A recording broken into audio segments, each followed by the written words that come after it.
clear on YouTube. Hannah. The highway is clear. I'm like, oh, there we are. There we are. It's funny. It looks a little. What? What's up, guys? How you doing? All right. So welcome back to our live event. It's been a few weeks since I've been on. Thank you guys for your patience. I hope you guys had an amazing Christmas, a happy New Year, and have your goals ready for 2022. Right now, it is going to be a very interesting time with everything that's going on. We have supply chain shortages, which is causing higher prices on everything. On top of that, it is harder to find labor to get things done, and the cost of labor has increased as well. We have hyperinflation coming through from all the money printing, and we have talks about increasing interest rates. So what are we going to have? Inflation, stagflation? Are we going to have a deflation in the future because of interest rates rising? So let's talk about that today. And let's mix in about what your goals are for 2022, and they don't have to be financial. So I'm going to give everyone an opportunity to kind of join the live event, and then we're going to jump on into answering some questions. So how are you guys been? It's been about 4 weeks now because I got sick. We had the New Year's break, so it's been a busy time for everybody. Good to see you guys.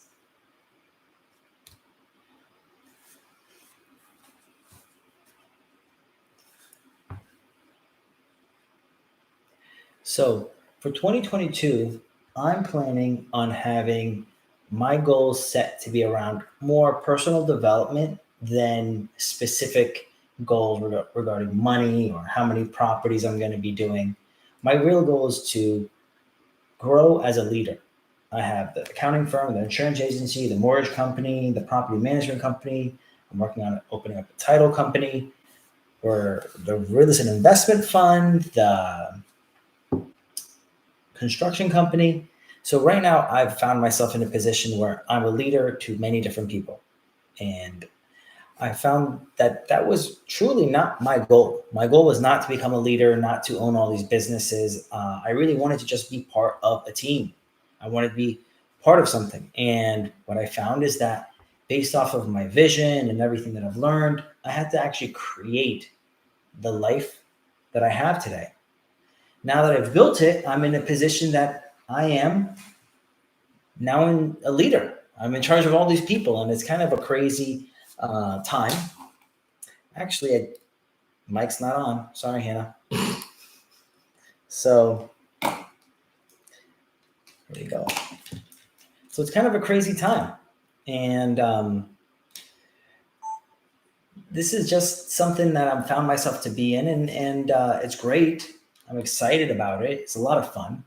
But now that I'm in this position, I am responsible for all these people. So my goal right now is to actually be a better leader. And that is my goal for this year, to be a better leader, to have this organization set up, to make it efficient for all of the team members and for the clients. So I look forward to this year. I ask you guys to pray for me and to help me on this path. So Hannah, I think what we can do is turn this around so we can turn the camera around on YouTube so you can read the comments. I can read it on here. Okay, because right now this says press, like for example, someone wants to go live, I can't press it. Okay. And then someone has a comment, I can't press on the comment. So you can, if you want, flip it around, and then that way you can put the better camera on me. Right. Yeah. I'm gonna just rotate that thing, twist it. But then it's okay. But I need to first flip it. Where is it? Oh, there it is. So don't you love her sweater? Really awesome sweater. In Florida. Alrighty.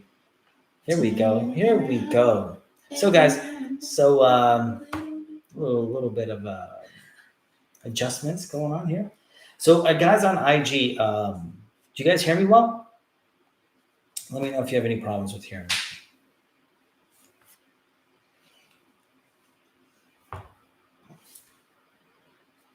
And I really appreciate you guys being so patient with the fact that I've not been able to come on the live events. I really do want to support you guys and give you as much information as possible and answer all your questions.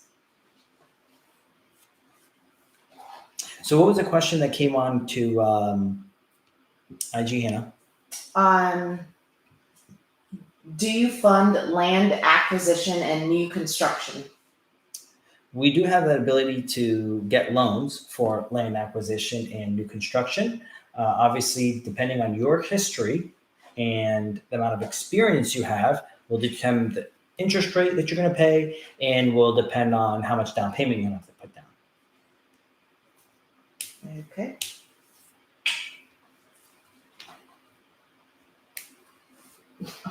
So who wanted to go live? Let me see.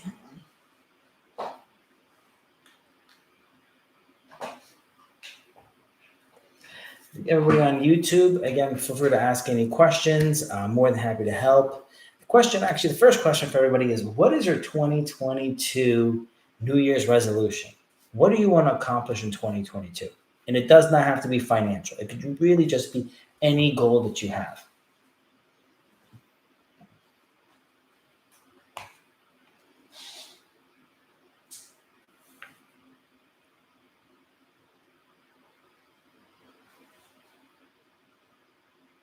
So Hannah, what are your goals for 2022? My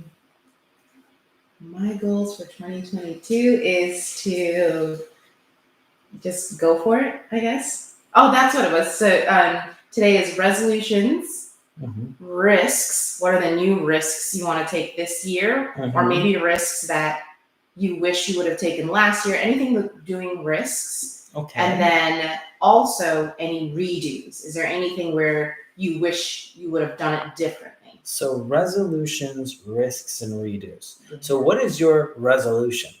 My New Year's resolution this year is to finish what I started.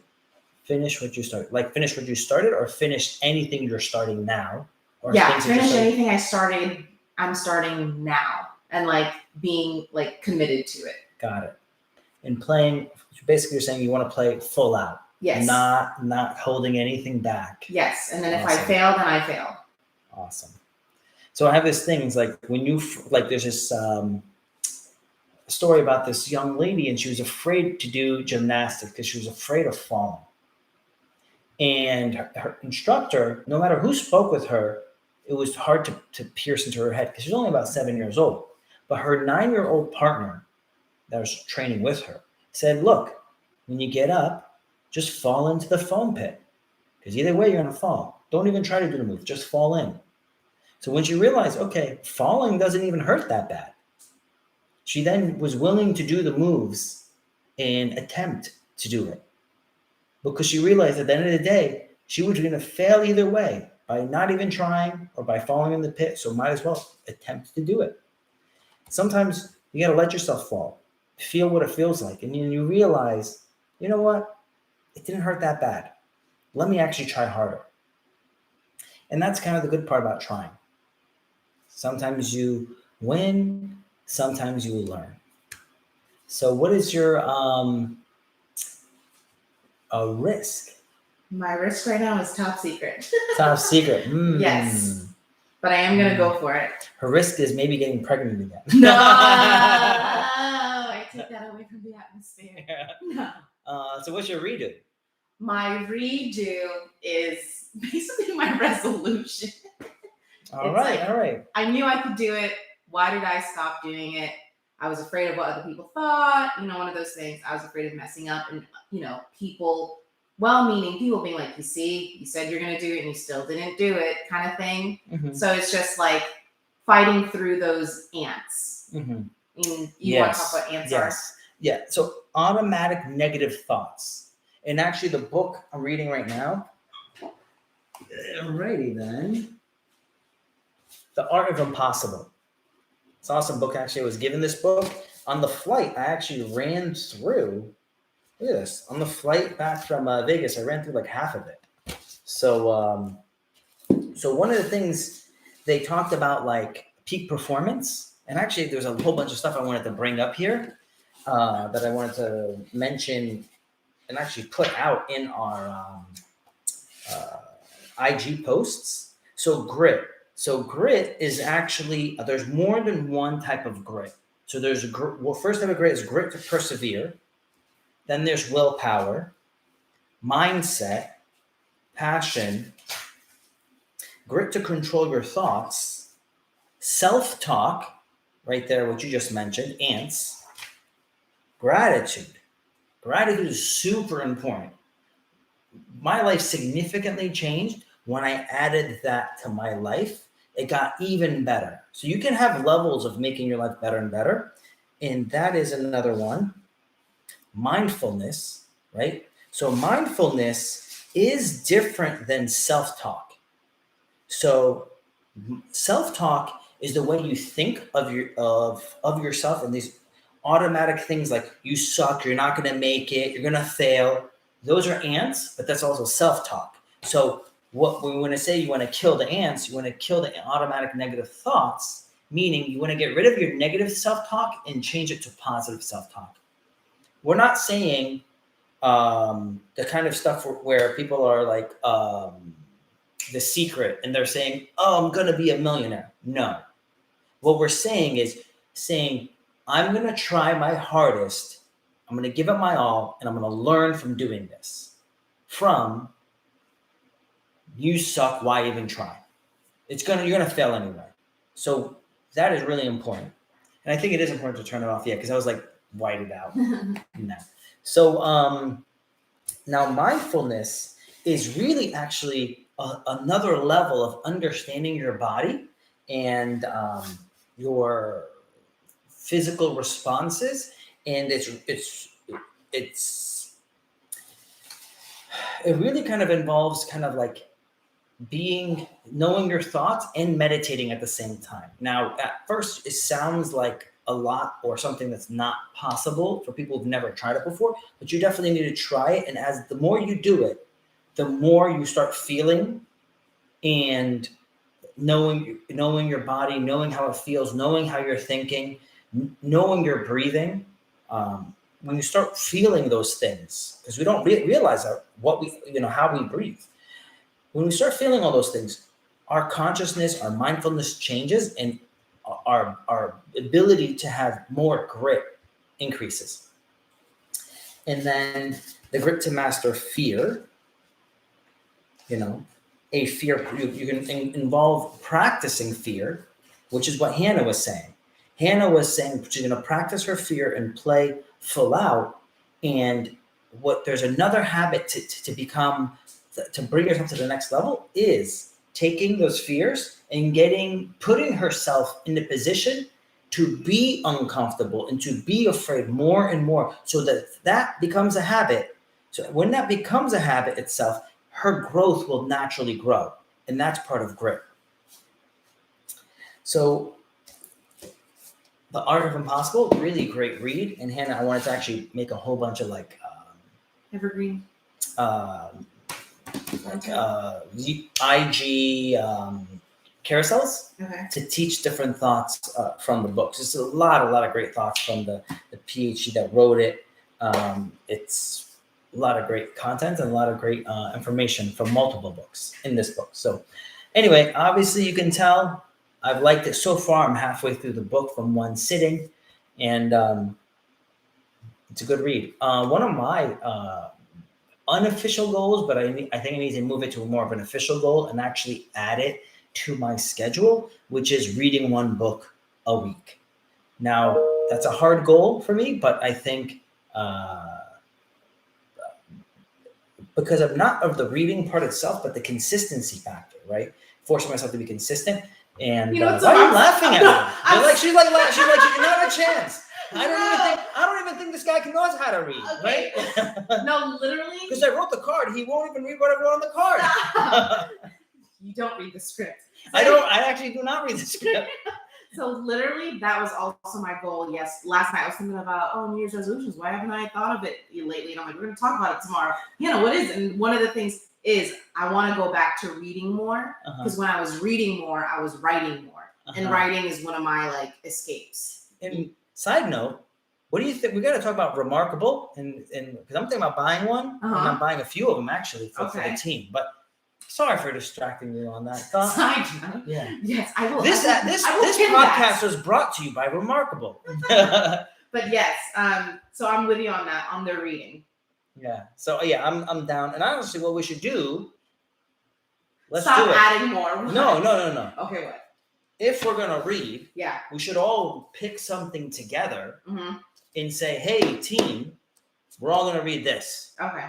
And then we can at least then hold ourselves accountable. So instead of Oprah's book club, it's Pascal's book club. Got it. I don't know if I'm gonna call it Pascal's book club, but it does have a good ring to it. So this ad has brought to you by Pascal's book club. Subscribe today.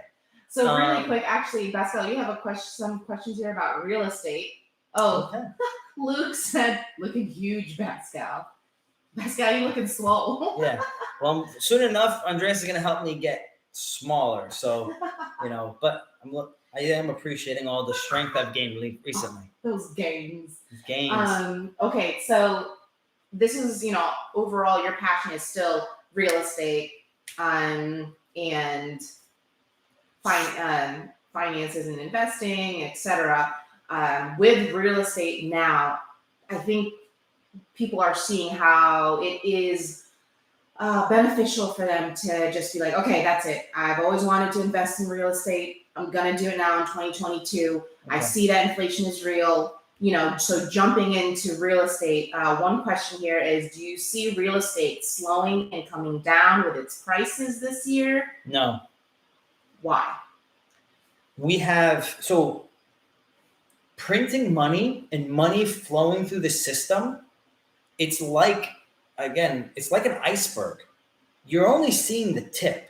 When that iceberg comes and hits, it's going to be significant. You're only seeing the tip of the inflation. You printed 25% of the money. There's going to be significant rollout. If you increase the money supply 25%, when the money goes through the banking system and it goes from there in through the banking system and then out through the system, it has like a 7 to 10 multiple. So we didn't just increase 25%. We have a 7 to 10 multiple on that if it fully all flows through our banking system.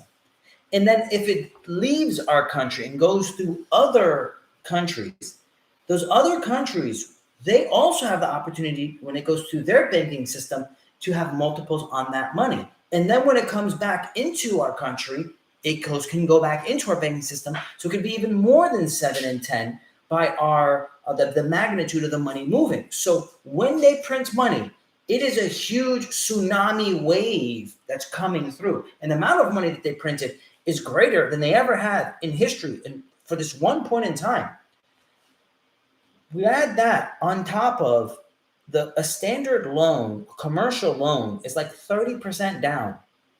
So then we have a 3x on top of that. So we got 25% increase in our money supply. Then we got the movement, let's just say it's a simple 10x on that. So then we have this really a 250x multiple on the market. And then we have a 3-to-1 loan ratio on debt. So we're talking about the potential of real estate prices are, I think, in the next 10 years, we'll have a very, very good chance of tripling.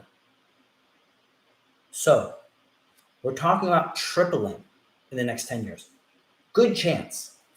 Now, this is not them increasing interest rates to 8%, right? If they jack interest rates to 8%, obviously that's going to slow things down. Interest rates on loans? Interest rates, well, when they increase, when the government increases their interest rate basis, that is their base for the money.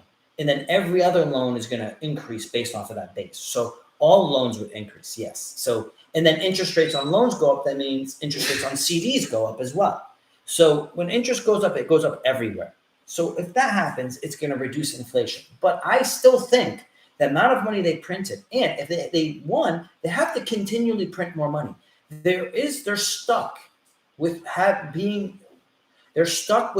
not able to escape printing more money.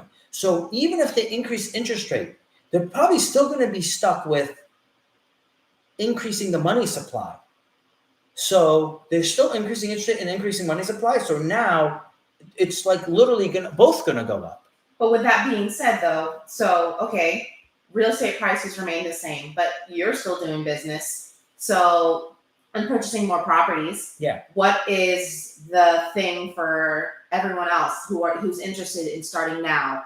Should they still stay in the sidelines because now is not a good time to buy? Last year, for it? Last year I told you guys go for it.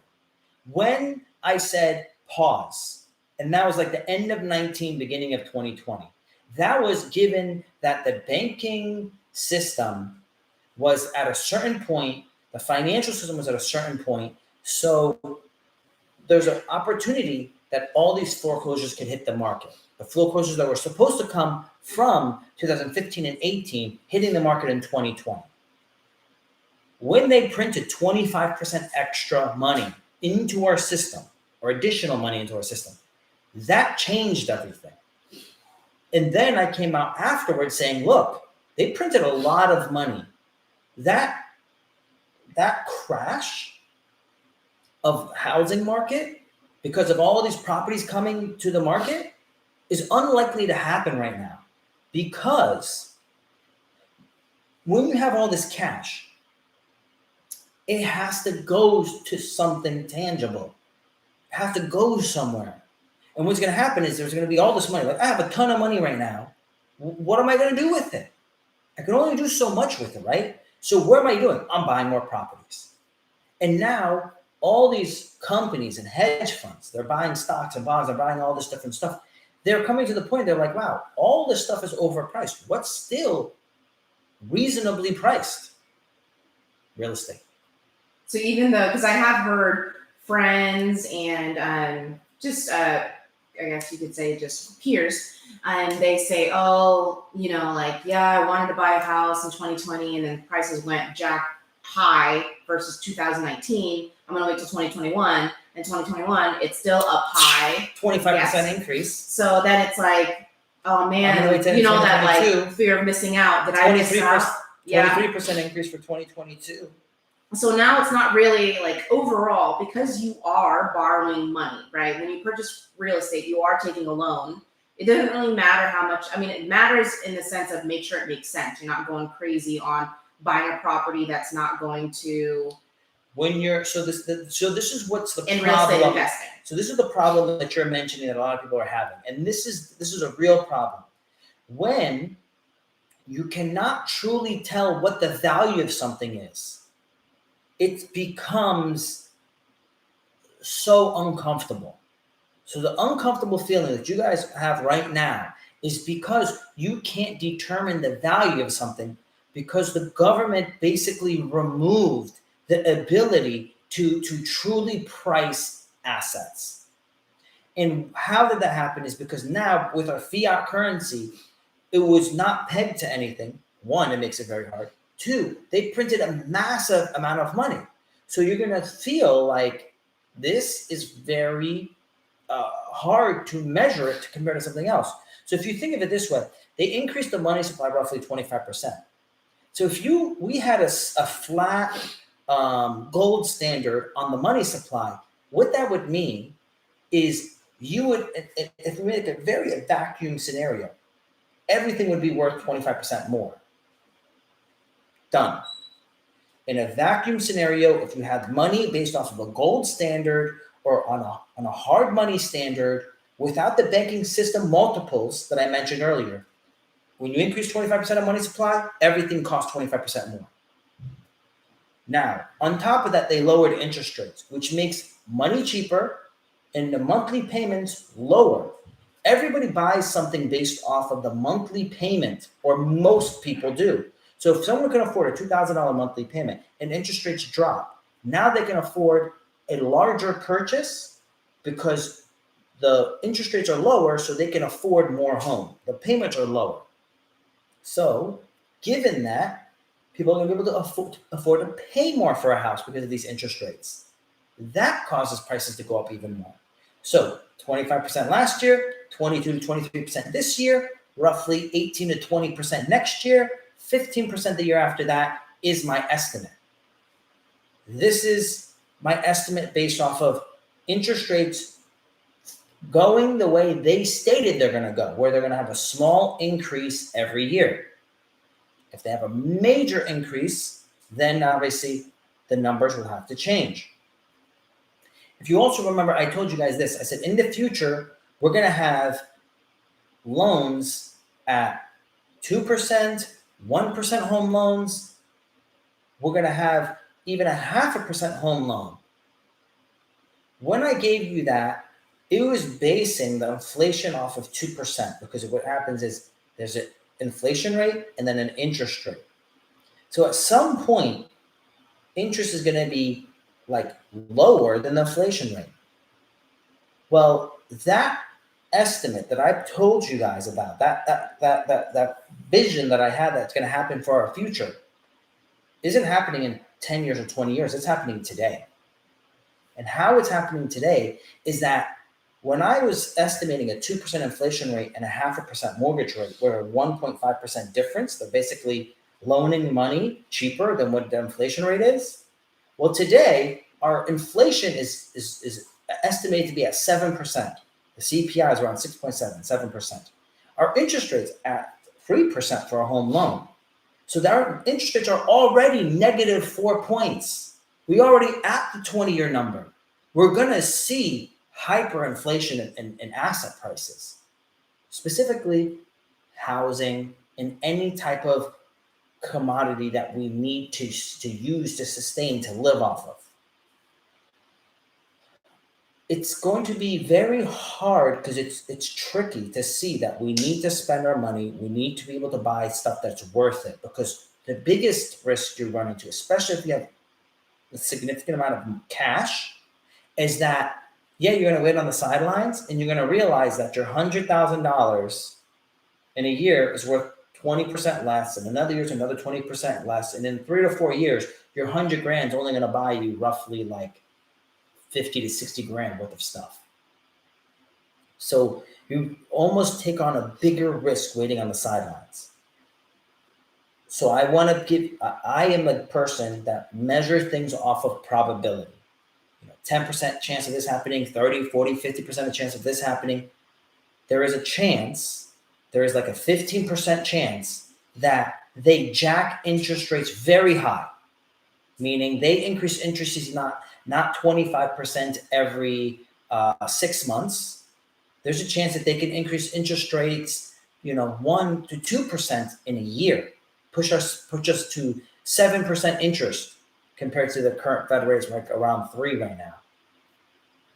In that scenario, it would cause a significant price and drop in all asset classes, because the debt for all asset classes the payment would be so much higher. But even though the price is down, your payment would be higher because your interest rates are higher. Yes, so the payment would be almost the same. So basically, if you are right now, New Year's resolution, that's it. I'm just going to invest in real estate. I'm going to finally buy my first home. The price may not have made sense back in 2019, 2018, but for right now, like, this is still, you know what I mean? Like, if you're buying, I guess if someone does want to take that leap of faith in buying real estate, what would be your advice, knowing that price is up? What would you advise them in what to buy, etc., if you were in their position? If you're buying any piece of real estate and you're going to own it over 7 years, then it doesn't matter what happens today to 7 years from now, because any gap, any bounce, increase or decrease in the price won't matter, because you're not going to notice it. You're going to buy and live in that property. So, for example, I met with one of my clients today for lunch. He said he's paying $1,500 a month for a 1-bedroom. He's planning to buy a 3-bedroom townhouse for like $400,000. So right now he's living in a 1-bedroom what? Apartment. Rent. Okay. $1,500. He's going to buy a $400,000 townhouse, 3-bed, 2-bath, 400 grand. The monthly payment of it is going to be roughly $1,500. So he's like, I don't want to keep paying rent. I've already done it for 2 years. So even hypothetically, interest rates increase, housing prices drop, his payment is going to be about the same. And it could be less because over time you can refinance your home. Well, And he would not want to do that in this future. So in this scenario, the point is likely his scenario would not, his monthly payment wouldn't change. The guy would still have to pay $1,500, even if the price list hypothetically dropped in half. Mhm. Well, his payment, his interest is most likely increased so high that the payment is still the same level. I see. So it's still the same. Now, in that scenario, by the time 7 to 10 years comes, everything came back. Same reason I told everyone in 08, 09, I said, why are you giving up your properties? It's going to come back.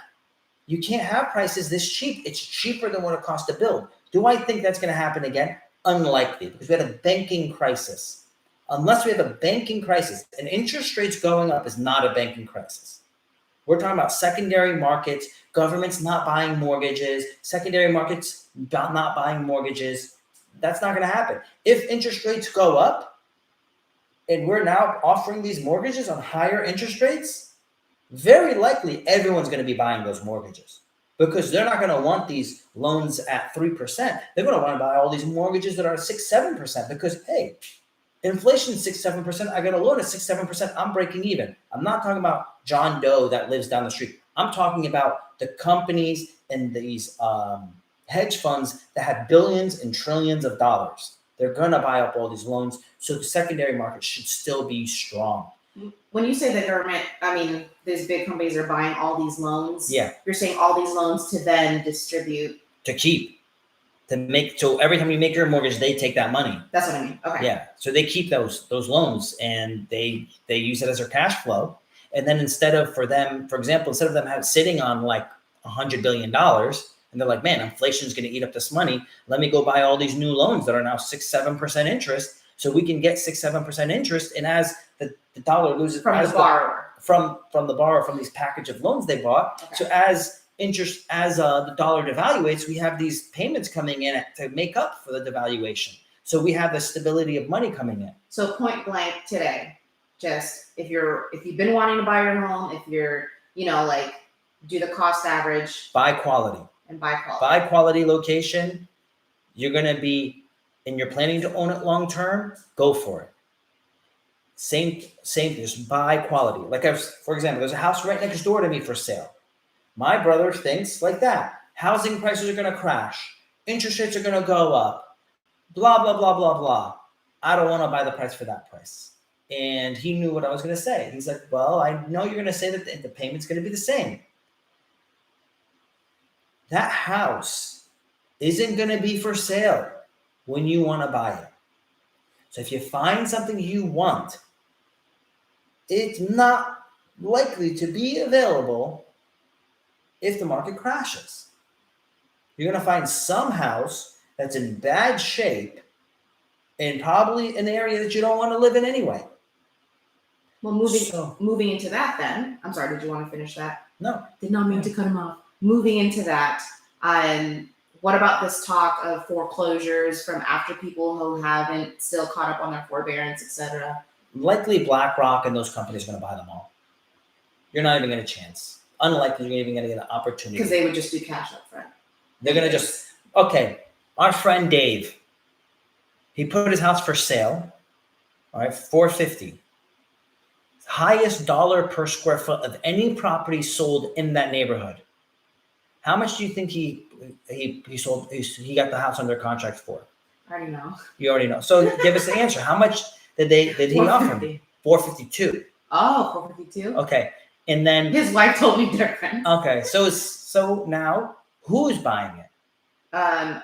One of those real estate like a big company. Real estate hedge fund. There you go, hedge fund. It's a fund. It's a hedge fund this is a real estate division. Cash. And all cash. Yeah. $452. They have a ton of cash. What are they going to do when the price drops 20%? Rent's staying the same, buddy. They're going to buy the house at $450, $400, $350, $300, $250. It doesn't matter. They're going to be buying them all up, and they're going to hold rent the same. Someone told me the government's purposely crashing the market so they can take all the homes away from people and force them to do stuff, whatever the government wants them to do. I said, one, our country doesn't run that way. I'm not saying the government doesn't manipulate us. It definitely manipulates us. It's literally what the tax code is. The tax code is made to manipulate the citizens of a country to do what the country wants. I'm not saying that's good or bad. I'm just saying that's what's happening. But in our country, the government does not technically take over a business because it's not our style as a country. There are some countries that do that. What our country does do is it gives a sweetheart deal to another corporation, gives them super cheap money or free money, gives them this really sweetheart opportunity to buy these assets that no one else even has a chance to buy. So BlackRock is going to end up getting all these houses for some sweetheart deal. And if they're trying to, some people are like, oh, they're going to have some type of requirements for some people to get jabbed to even rent these houses. They're going to say, BlackRock, you want all these houses? We'll give them to you. We'll give them at a cheap interest rate. We're going to give you the opportunity to buy them all. But anyone who stays in there has to get the jab. So the other part, when you buy something, you have more control of your life. You decide what you want to do with your life. So it's not just money. So do not confuse money is going to make you happy. It won't. So if you want something that's going to better your life, it's worth spending the money and time to get it. And long term, when you're 75 years old, you're not going to be like, damn, I wish I made that extra $1 million if I just bought or sold whatever 2 or 3 years earlier. The opportunities you have now, take them when you can. Buy your freedom. Dope. And then going into investing with anything coming up for 2022, do you have any, apart from real estate, places where people can allocate their funds starting now that'll look good on their taxes for the end of the year? Yes. So just overall, I know I'm always talking about real estate and everyone sees me as a real estate guy. I'm actually an investor.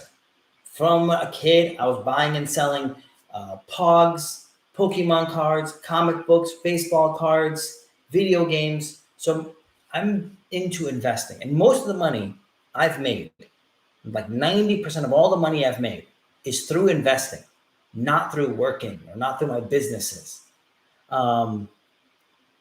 Real estate is a very good investment, and I have a lot of ability to manipulate the asset to maximize the returns. I like that. But I also do that with investing in businesses and other asset classes. So as you guys know, I'm really big into cryptocurrency, and I really like crypto mining. So right now I'm starting a crypto mining fund because when you buy the crypto machines, the miners, you get a tax write-off in the ownership. So you buy them, we have a management company that manages them because it's cheaper for our management company to manage these miners than it would be for someone to do it at their home. If I had the miner at my house, it would cost me 12 to 15 cents a kilowatt hour, plus all the time and energy that I would have to manage it or hire someone else to manage it.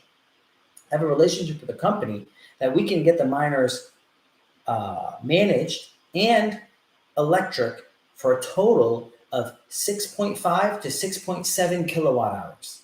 So 6.7 cents per kilowatt hour. So that's less than half of my electric bill, and it has maintenance included. So inside of this fund, it's going to have all that in one with tax write-offs, and you're going to be mining Bitcoin at a reduced rate to market. At wholesale. Basically at wholesale. So that's the concept of it. And I'm very bullish on it. I've been working on it for a long time, and I'm excited that it's going to be coming out. Another thing I'm really big into is oil and gas because you need these assets. Yes, green energy is the future, but we're still talking about the far future. We have high demand for these fuels. They're saying half of all vehicles have to be electric by 2035? We're still talking about 15 years out. So we're still investing today into oil and gas because of the profitability. Plus, we're doing it in a green way, so it gets ExxonMobil green credits. So we have another one that gives huge tax incentives and good profit from that investment. So that's another one that I'm into. And then obviously real estate as well. So these three offer tax write-offs and cash flow in asset classes that are like I see are going to be very strong long term. And what is the tangibleness for income brackets to participate in these different types of investment strategies? So if you're like my client, so insurance, taxes, mortgages, if we have a relationship, there isn't an income bracket because we have what's called a pre-existing relationship. So those people, because we have a relationship, they don't have a minimum income requirement. Um, for people that do not know me and we do not have a relationship, there is a minimum uh, wealth requirement of $1 million of wealth. And this is by law. This is the law, right? And or they make 200 grand a year for the last 2 years, or for the foreseeable future. And then for those that don't fall into those two categories, is there something where, like, for instance, for the mining, where a group of friends could just pitch in like 5,000 here, another 5,000, and they can do their own mining with a smaller company? Like, those things are available online if they do the research, right? There is, but the profitability when you're only putting in 5 grand isn't that No, I great. mean, like, if you have 5 friends and you're each putting 5 grand. So now it's like Well, 25,000. so legally, Yeah. when you do that, and if one friend is managing all of it, it's called a syndication, and they have to register with the SEC, which costs us like 30,000 just for the lawyer. Okay. So technically, they would be doing something illegal if they did that. Well, if they did do that and they register under the SEC with 30,000, can they? That's literally more than what it would cost them to buy I see what you're a saying. basic level machine. So what I would say is try to, and again, if you're at $5,000, I would save up your money and try to accumulate more than that. Save it and put it where as you're accumulating. I'm another fund that I'm actually working on doing is an NFT fund.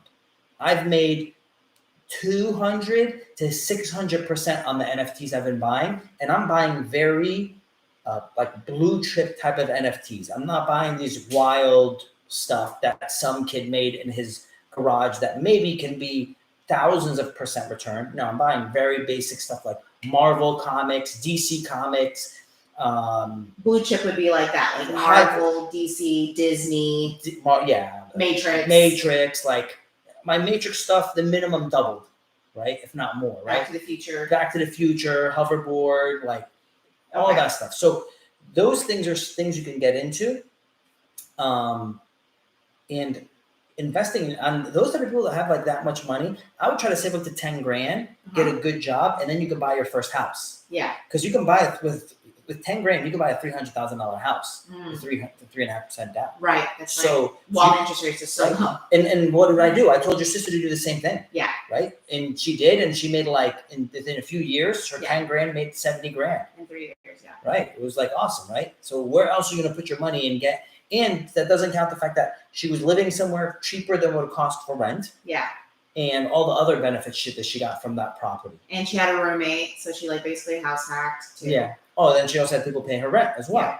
So again, the benefits are very good to be in real estate. And it doesn't cost that much to get in.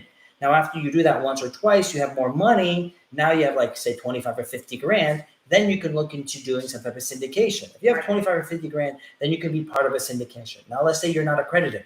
Well, okay. Well, you can join our accounting firm or our insurance agency or the mortgage company. So then we'll have a pre-existing relationship. We'll have some talks. We'll get to know you. Then we'll be able to make exceptions to let you in because the law says it's allowable. Okay. Follow the law, guys. Yeah, follow the rules. There is a lot of good rules because there is people out there that are syndicating that do not know what they're doing, that aren't always ethical. So it's really important that you have to know who you're investing with. Kaser says, It costs is a cost segregation worth doing on a $260,000 rental condo? The answer is no. Normally, if it's not at least 50 grand or 500 grand minimum, usually it's not worth it. Even then, you really should have at least $1 million worth of property. Now, it does become worth it. Say if you had like 4 or 5 condos and you had $1.26 million worth of, then it becomes worth it, because a cost seg is between $5,000 to $8,000, like starting. So you don't want to spend the money if you're not actually going to get a return for it. Hannah, the laptop I think needs to be plugged in. Okay. Now, next question from Ronald says, can you explain what a 20 pass-through deduction is? I don't understand your question, Ronald. Can you explain what a 20% pass-through deduction is?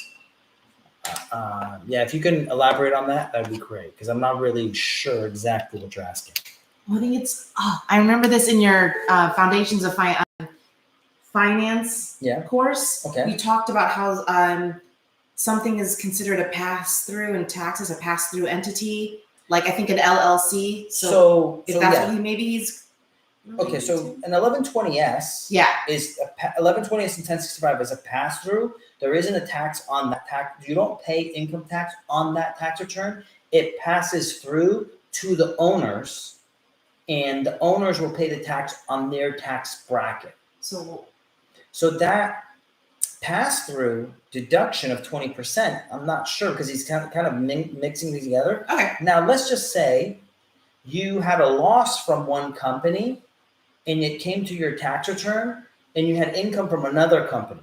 The income, let's just say hypothetically on that income, you could owe 20% income tax. So you made $100,000, you owe 20% income tax, you'd owe $20,000 on that $100,000 of income. If you had a loss of $100,000, or you had a real estate investment over here, you invested in a syndication, you're a real estate investor, you had a loss over here, this loss of $100,000 because of your cost segregation, let's just say, came over on your personal taxes. That loss could reduce your income from the other company. So now you have a 20% that you get the benefit, and then you have a 20% savings in tax from that loss. So that could be what he's asking about. And that's available to everyone. You just need to know. If you have the right accountants, because not every accountant knows this or knows how to function it, or is some accountants, a lot of accountants are extremely conservative, so they might not even offer to you or tell you about certain discount options or deductions that are available, because they're like, it's not worth it. Now, what I normally do with my company is we tell you about the different options that are available, and the professionals you work with will determine, are you eligible? For example, I had a client. She said she owns a home, and it's a duplex with a pool, and she's building the pool. She says, can I depreciate my duplex in the pool? I said, well, it's not worth it for you to depreciate your duplex, because you're going to have the opportunity to do up to $250,000 of gain on the property. And it's not worth it for you to do it and then try to take it back. Plus, that portion of the pool is part of your house. So that also, it's, the calculations can be very tricky. And if you get audited, some things can come into question. But another option for you is, you've mentioned that you have back problems. If you go to your doctor and you speak with your doctor and you ask them, do I need a pool, or should I have a pool to help my back recover? And if the doctor says, yes, you should have a pool to help your back recover and so you can exercise, if you provide me the letter from your doctor, your pool is tax deductible because it's a medical expense. What? Yes. So $80,000 pool. Year one. Wow. Year one write-off. Y'all, knowledge is power, and this is available to everyone. Everyone. It's not just right for team. Yes. You have to remember, it's a team. It's your team. Don't think, people will come to me and be like, Pascal, how do I learn what you know? It's like, I've been doing this since I was 14. I'm 36. I've been doing this for 22 years and going to all these different people and learning these skills, going to college, working for these big corporations, learning all these skills. To you to take 22 years to learn what I was thinking about going back to college and getting my law degree in taxation. And I calculated, okay, 3 years and about $200,000. And I'm like, all right, the benefits I can get. And then if I start my own business and do this, I was like, wait a minute. It would be cheaper for me to pay $500 an hour to a tax lawyer than for it would be for me to literally be like, oh, I'm going to save myself and go back to school and pay this money and spend it. I was like, I could make more money doing something else. Yeah. So that same concept is you don't need to go and do it all yourself. Yes. Hire someone on your team and have them do it for you. Because trust me, whatever you're paying them, it's cheaper than the value you're getting provided. The right team members don't cost you money. They make you money. So previously, I think that client was paying like maybe $1,200 a year for her tax to get her taxes done.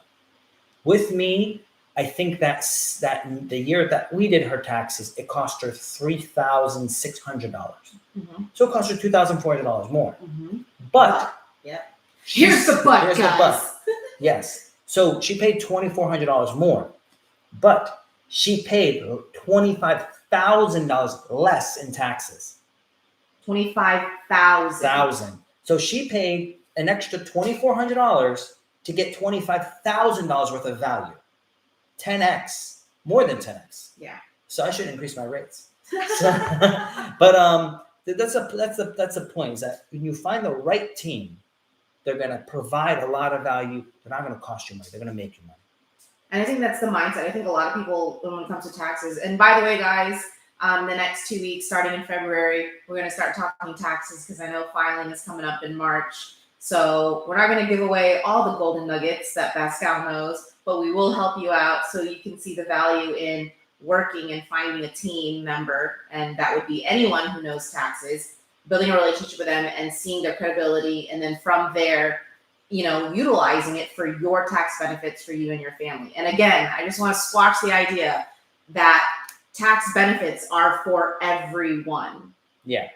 No matter your income bracket. Yeah. Just like, I don't know if anyone here has heard that story of you when you were 19 or 23 years old and you're only 19 years old. I was working at the bank. $23,000 a year, and I bought my first duplex, and then I was able to use the tax deductions to reduce my income. So basically, since 19, I've never paid more than $1,000 in income tax if I paid anything, because of using all the different rules that are available that anyone can use. These are all rules that any citizen can use, because the government when you get a discount or a credit or a deduction, it's because you did something the government wanted you to do, and they're incentivizing you to act in that behalf. That's why I say the government manipulates people to do what they want through the code. So the tax code is meant to get you to change the way you're doing things. And for that, they give you tax credits and deductions, or they'll charge you a lot of money. Because if you function a certain way, they are going to charge you more for that. If you don't align with the way they want you to act. So now regarding what Hannah said, we're going to give away all the information that we can give away, right? I don't hold anything back and like secret, subscribe here, right? But there is certain things that you do need to subscribe to, or you do need to hire professionals to, because we don't have all the information. 12 hours to explain to you how this thing works, because it's really that much time. It's so for certain things. So Ronald on YouTube says, before I get to that, anyone that needs my company to help them with their taxes. Excuse me. Anyone that needs my company's help on their tax returns, it is important that you submit requests now, because our line is extremely long. Any professional that is good, any of them, is going to have an extremely long wait. And the faster you sign in to get your taxes done, the better chances you are to get in line. This is not H&R Block. You're not going to sit in line and wait for someone to call you up and just get it done, because the people we have actually go into detail into your taxes and check to see what is the best for you. We don't spend 15 minutes. We spend what someone would maybe spend 15 minutes on, we spend 2 to 3 hours on, because we want to make sure that we know all that information to get you every benefit possible. And because of that, there's a wait. So back to what Ronald was saying. Ronald said, you explained that very well. Thanks. Ronald also said, delayed financing. Can you explain in what ways is the beneficial when financing? I don't understand the question. Delayed financing. Can you explain in what ways is this beneficial when refinancing? I don't understand. Delayed financing? Yeah, I don't. Delayed financing. Are you saying delaying your refinance?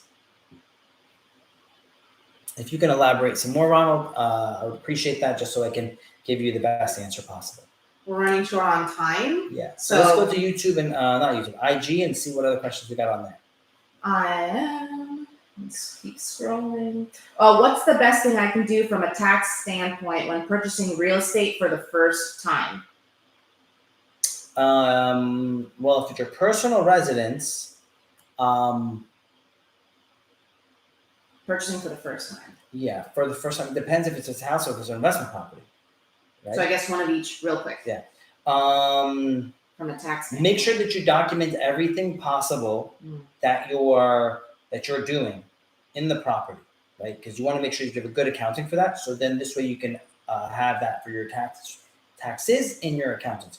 And it's the same thing if you're buying an investment property. Make sure that you have either a separate company buying it, or at least open a separate checking account in your name, and everything that happens that you're using for buying the property, inspections, everything goes through that separate account, so the accounting becomes easy. That is where a lot of your cost comes into with accounting, is bad books, bad accounting. And then the second part is your cost comes in with not having all the information, which is actually kind of goes back to having bad books. Okay, so that's that one. Hope that answered your question. And scrolling. What do you think cash-heavy people should do? Spend it. Spend the cash. Your money is becoming worthless. Buy assets, and specifically cash flowing assets. So buying rental properties, not small ones. You don't want to buy a duplex. I had a guy that's making like $400,000, $500,000 a year, and he's buying like a duplex every quarter. I said, this is going to take you forever to get enough cash flow to retire. He's like, I know. And these properties aren't even big enough to get really good management companies to pay attention to them. He's like, I know. I'm getting the property managers, and I'm having these property managers actually call me to resolve these problems. I said, no, if you need to get bigger, because it's not worth your time. You want to do it, you want to use your own time, you need to buy a property that's 3, 4, 5 million minimum for it to be worth your time. Otherwise, you need to start investing in a syndication, because even if you did all of the work, it's still going to cost you more money than going with a well-run syndication. You don't have all the connections to get things done quickly for a good price, and you don't have all the knowledge to resolve the issues. There are some great realtors out there and property managers, but there's a lot that are new. And because it's so hard to get labor now, even some of these really great property management companies are hiring people that are new and they don't know what they're doing. So that's why I actually do all of our property management in-house, because we can make sure that the quality is there. What's the best thing I can do when I'm renting my home for tax purposes? Literally document everything that you're doing through that one bank account. All your income goes into the account. All your expenses go into your account. Your mortgage goes into your account. The taxes, the insurance, all maintenance, everything goes in and out of the account, because then we can document everything. When you refi, the proceeds and the cost for your refi go through that account. Document every single thing. Put it all in a Google Drive. Everything in a Google Drive. Upload it. That way, you have everything you need in one spot. Because when you do a refinance, the cost of the refinance is an expense. You can write that off of your taxes. So you can walk with $100,000, $200,000 and have the $5,000, $10,000, $15,000 that it costs you to do your mortgage as an expense. So there you go. It's a lot of benefits. Just make sure you document it, because if we don't know you did something, We can't tell you, and then we can't go through the 1,000 questions at the same time. So make sure that you document it, because when we see it happen, we'll know to ask. When we see it through the files, we'll know to ask. And then in closing, will you make any NFTs for your fan community? I haven't thought about it, but maybe we can make some Collaborations with anyone here. Collaborations, or like maybe some like Core Capital, the bull. Maybe you can make some of those bull NFTs. There you go. You know, I think that would be cool. If you're cool. someone who creates stuff like that, submit it to Pascal, and he may sponsor you to do it. Yeah. Who knows? Communicate with Hannah. You know. DM, just put in the DMs. Hey Hannah, I want to do an NFT. I'm gonna have Hannah riding the bull. Stop. What's an NFT? I'm just joking, guys. I know what that is. Non-fungible token. If you don't know what that is, check out his video of what is NFTs or what are NFTs on YouTube. Below on this YouTube video, you're gonna have a link to what is NFTs. All right, guys. Thank you so much for tonight. Thank you all for hanging out with us and getting some really awesome questions. Tune in 2 weeks, January 23rd. We're going to move forward, and we'll keep you guys posted in the stories on what that is. If you guys have a specific topic you'd like to talk about, current events, anything like that you would like to pick Pascal's brain at, submit that as well. We appreciate you all. Pascal, any last words till next week, or 2 weeks now? So if there is anything specific you'd like us to talk about investing-wise, if there's anything that you think that we should focus on in our investment company, say you want, like I'm excited about NFTs. I would love to do an NFT fund because, again, in the last few months, I've made 200 to 600% almost everything I've bought. And thank God, I'm pretty good at picking. But we also have a very good team that's very good at picking. So if you think we should create an NFT fund, you want to get part of that. If you think we should create a certain type of fund that, or at least for us to investigate it, we'll be happy to do that. You know? And Jerry was asking if you do any coaching calls or mentoring consulting calls. So I have an accounting firm, and part of my accounting firm, we do have consulting calls. We set those up, and we'll answer basically how to manage your business, how to manage your finances, any investing questions through that company. And this is standard through any large accounting firm. They'll have tax, they'll have audit, they'll have assurance, and they'll have advisory. So what you're asking for is advisory. And yes, we do offer advisory. There you go, guys. So get your tax info in order. And if you want to get some advisory, whether it be through business, tax strategies for 2022 in correlation to your small business, if you have one, to your rental properties, how you can just utilize all of these things, hit up Pascal in the DMs, and his team will provide you with more information on how to link up, or you can just go to pascalcorgus.com and schedule a call. There is an appointment website link there for you. Thank you, guys. Good luck. God bless. And I'll see you next time.